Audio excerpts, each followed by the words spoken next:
I will be a president for every American. This election is over. It's time to put aside the partisanship and the rhetoric that designed to demonize one another. It's time to end the politicization of basic, responsible public health steps like mask wearing and social distancing.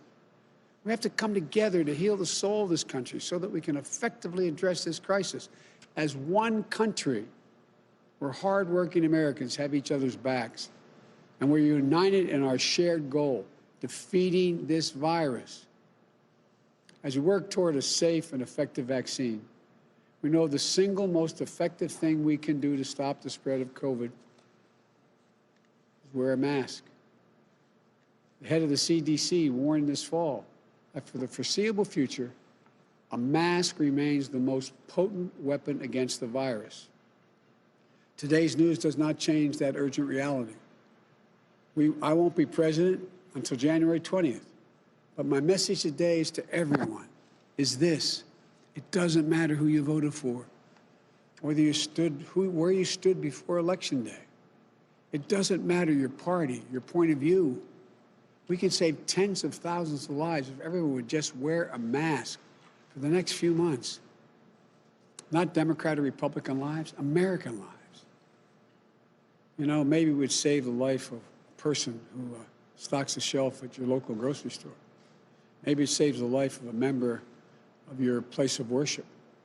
Maybe it saves the lives of one of your children's teachers. Maybe it saves your life.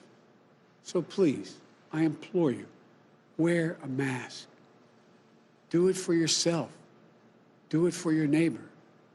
A mask is not a political statement, but it is a good way to start pulling the country together. I want to be very clear. The goal of mask wearing is not to make your life less comfortable. It's to take something away from you. It's to give something back to all of us, a normal life.